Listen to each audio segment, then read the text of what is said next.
Okay, this is the last part of the nut and bolt. And in this particular video, we're going to do something we haven't done yet. We've created two components. We've created them in the same file.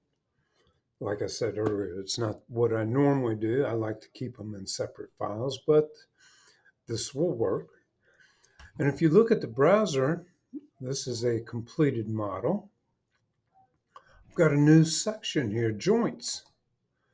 And I've created a cylindrical joint. The joint is a relationship between two components.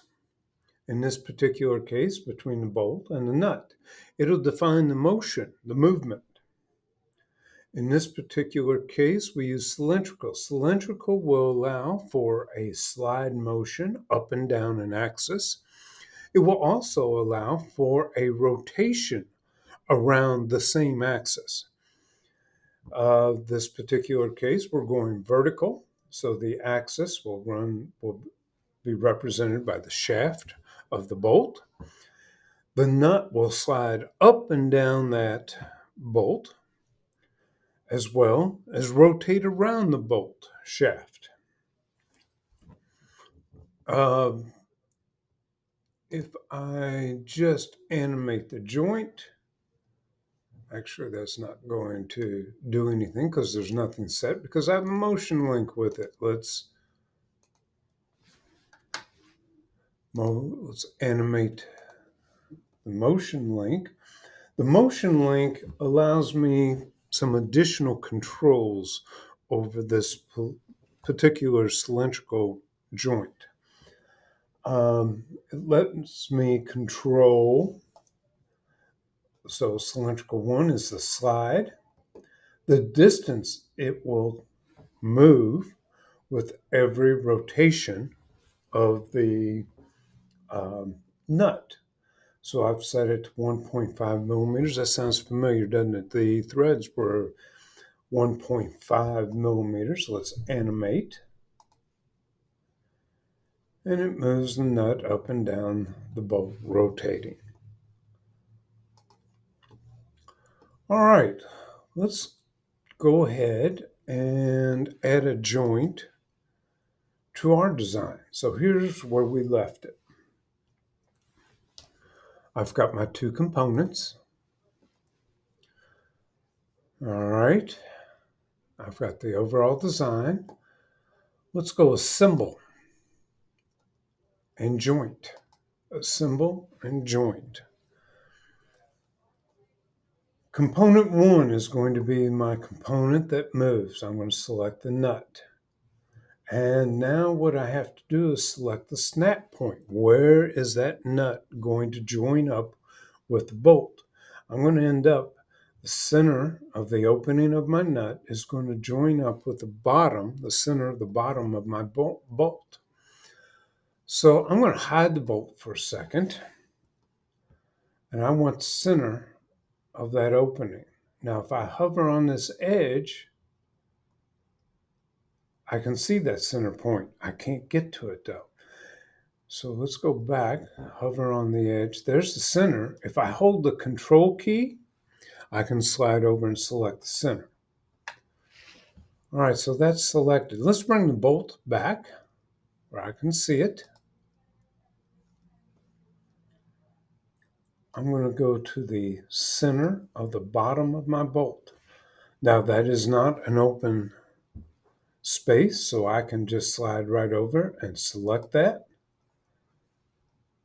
Let's go back to the home position. And it showed its motion by moving up and down. All right. But it's snapped together, the end of the bolt, the center of the end of the bolt to the center, top center of the opening of the nut. Okay, the motion. So there's two tabs here. The motion, I want it to be cylindrical.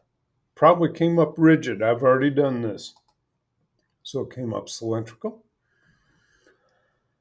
And now I can set some joint limits on this particular. Rotational, I don't want any joint limits. I want it to rotate all the way around. the slide action. I do want some limits. Let's animate to see which way it moves. So there's down and there's up. So down's going to be the positive. I want my minimum then is going to end up being negative because I want it to move up.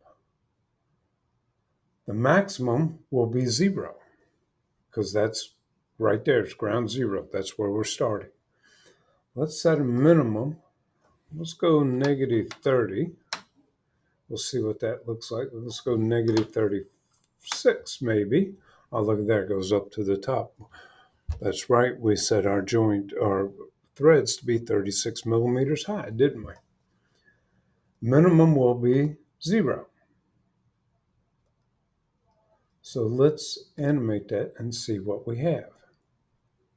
So it goes bottom to top. So I've defined a range of motion here through my joint limits. And that's just on the slide. There's my rotation, 360 degrees. Yep.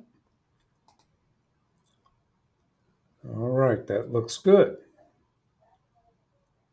Let's click OK. Now, if I come back and let's animate the joint. Right click on it. Okay, my rotation is not matching the vertical aspect of it. It's got to turn a whole lot more than what it is to move up and down that bolt. So what we're going to do, I'm going to hit escape to stop it. We're going to add a motion link. So I'm going to go Assemble, Motion Link.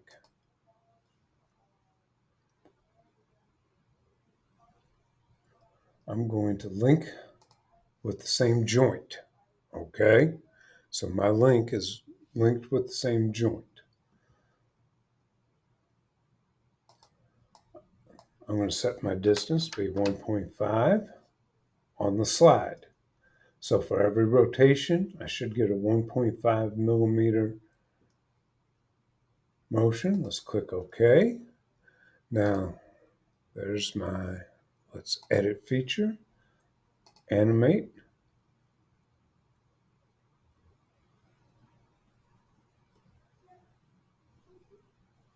I could reverse. And we'll click OK. So there, I've set a motion link and I've got control over how far vertically my nut will move with each rotation. Okay, that's the end of this particular video, and we'll be back next time. I don't remember what the next project is off the top of my head. Probably the flashlight. So once again, I'll see you next time.